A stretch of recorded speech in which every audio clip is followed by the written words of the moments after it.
my name is Leah and I have COVID. So I've had a few pre-med students telling me that I should vlog about this a little bit, which is so ridiculous of me to say, but here I am and this is my experience with COVID.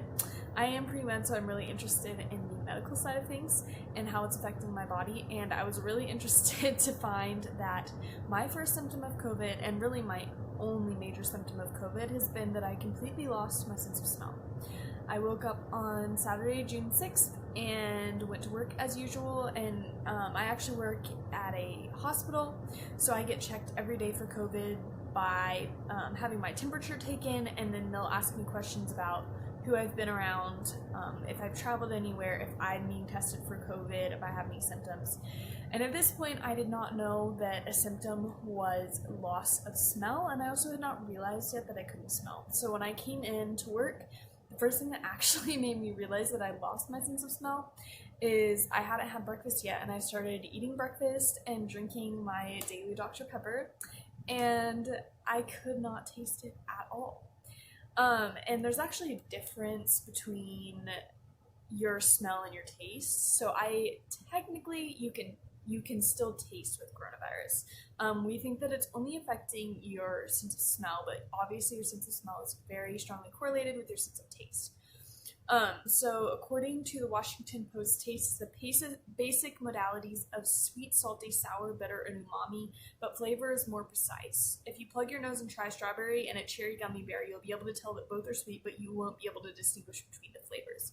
So that's what I was experiencing. Obviously I could still feel the textures of all the things. I could kind of tell if something's salty or if it's sweet, but other than that, nothing. And believe me, that makes you not want to eat.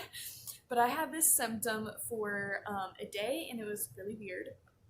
And then that next day, I was talking to my RN because I still didn't have any sort of fever. I haven't had a fever the whole time. And he told me that I should probably just go ahead and get tested for the heck of it, especially because I work with a really vulnerable population in the hospital. So I decided to go and get tested, and on Monday the 8th, I had an appointment, so I haven't been at work since Monday the 8th. And when I went in for my test, it was a drive-in, it was a nasal swab, and it's really uncomfortable. I didn't think it hurts. A lot of people apparently like cry and freak out and stuff, but they take the swab. They're all in their like full PPE, which is personal protective equipment. So like they have shielded like face masks basically, and like full protection gloves and everything. And they stick it up your nose, so you have to put your head back, and then they stick this thing up your nose to the back of your throat in your nasopharyngeal region. So it's going back there to test for anything of coronavirus. And I tested positive, as you can tell, that night. So all of my roommates have now moved out to social distance themselves. Thankfully, so far all of them have tested negative. I think some of them probably need to be tested again because it does take a couple of weeks for that to set in, and I had not been contagious for very long when they got tested, but hopefully they all steered clear of it because we weren't in close contact for a super long amount of time. My major interest in COVID was the fact that I had no sense of smell. I'm talking like I could smell 10 out of 10 one day, and the next day it was absolute like 0 out of 10 in my sense of smell. And it wasn't like a cold where, you lose your sense of smell, but you're kind of like smelling through the mucus that's up there. I had nothing in my nose. It was just gone. No smell. So I naturally started researching that. The thing about coronavirus right now and why it's being taken so seriously by the scientific community and the medical community is because we don't understand it. So there's just so much research left to be done. There has been research done, but it's not conclusive because so much data has to be used to make a real conclusion about how this virus is working. Dr. Fauci, who has been talked about as far as credibility, but his medical credibility is actually quite intact. He has spent his entire career studying AIDS, and he also spent a fair amount of time with Ebola, if I'm correct. And he says that this virus puts both of those to shame. It's incredibly complex, and we don't really know exactly how it's affecting the body because initially it was thought that it was mainly a respiratory disease. As you know, there's still a lot of people that go on ventilators when they have COVID. They're having real issues breathing. And that has kind of changed a little bit. Not the ventilators, but just how we think it's actually affecting the body.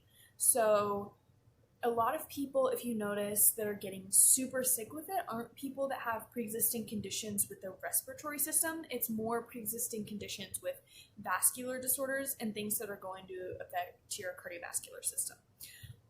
There have been young people that have had strokes from COVID. There are people who have had severely low blood oxygen levels, but they didn't know it because they were still breathing fine. They weren't gasping for air. Now, some people still do gasp for air, but that has been something we've seen. And so that's very concerning to me as someone who is currently alone, quarantined for COVID, because if I don't know my blood oxygen level is low and then suddenly I'm like basically suffocating, that's really quite concerning.